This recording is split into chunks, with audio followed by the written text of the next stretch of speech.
Halo Tonton, kembali lagi di Tim Sek bersama Kosake. Dan kali ini gue kembali dengan Gokaiger, tapi versi adaptasinya Super Mega Force, tepatnya pada episode kedua, di mana merupakan tribut untuk Power Rangers SPD. Harusnya, dan juga kemunculan dari Legendary Mode yang belum pernah terlihat di bumi. Langsung saja, jangan lupa like, share, subscribe, dan dadah seperti biasa, so langsung saja. Episode ini dimulai dengan apa yang disebut sebagai penyemangat menonton, di mana Emma dan Gia yang membantu perbaikan dan juga Jake yang juga terlihat membantu. Sebuah momen yang sangat sweet sekali. Dan kemudian kita langsung masuk ke errornya. Saat Noah menyaksikan data para Power Rangers, awalnya mungkin memang terlihat keren, namun jika kalian teliti, yang ditampilkan bukanlah footage dari series Power Ranger aslinya, melainkan footage Gokai Change dari seri Gokaiger, yang juga footage tersebut beberapa bagian nantinya digunakan oleh Super Mega Force sebagai Legendary Ranger Mode, yang berarti Noah secara tidak langsung sedang melihat masa depan. Beberapa footage Gokai Change Gokaiger yang terlihat digunakan dalam data tersebut yaitu Deka Ranger yang juga digunakan sebagai SPD di episode pertama Super Mega Force, Geki Ranger yang nantinya digunakan sebagai Jungle Fury di episode ketiga nanti, Gao Ranger yang bakal muncul sebagai Wild Force di episode keempat, dan Samurai yang juga muncul nanti di episode tributnya. Bahkan dalam satu scene kita bisa melihat helm Gokaiger saat berubah ke Bokenger, dan juga kemunculan Future Six Ranger dari Super Mega Force, yakni Orion. Next, sementara itu, Troy sedang bersedih pasca menghilangnya Robonike. Ini momen yang sangat bagus mengingat Robonike sangat berarti tidak hanya untuk Mega Rangers, namun juga Troy sendiri. Sayangnya, momen ini dihancurkan dengan kemunculan yang tidak dijelaskan dari Robonike di episode final di Great Legendary Battle nantinya. Troy kemudian secara tidak sengaja bertemu dengan monster bernama Cybex yang sedang mempersiapkan misil. Ia kemudian berubah ke Foam Mega Force-nya dan meminta bantuan pada Gose untuk menghubungi Ranger lain. Namun, upaya mereka membantu Troy harus terhalang karena mereka juga harus menghadapi musuh. Dan berbeda dengan Troy yang bertahan dengan Foam Mega Force-nya dalam waktu yang cukup lama, 4 Ranger lain tidak butuh waktu lama untuk berubah ke Super Mega Force. Mereka kemudian menggunakan Legendary Ranger Mode untuk berubah ke RPM. Dan salah satu hal menarik yang terjadi yakni Female Black Ranger yang hadir di scene ini.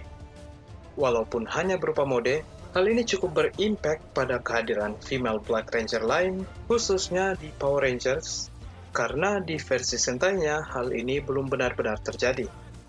Tentu saja Female Black Ranger sangat bisa dilihat di versi Expanded Universe Power Rangers, atau lebih singkatnya di komik, karena dalam versi tersebut terdapat banyak versi Ranger hitam wanita, seperti Black Ranger 1969, Time Force Black Ranger, dan yang sangat sudah dikembangkan yaitu Hyperforce Black Ranger.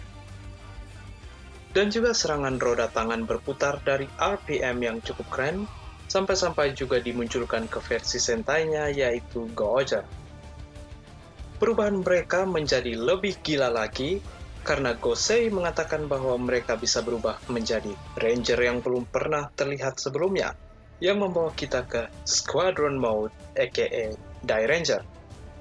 Yap, seperti yang sudah pernah gua jelaskan dalam suatu video, mereka memiliki motif yang sama dengan Thunder Zord dari Mighty Morphin Power Rangers season kedua, dikarenakan mereka mengadaptasi versi Sentai-nya Gosei Sentai Die Ranger.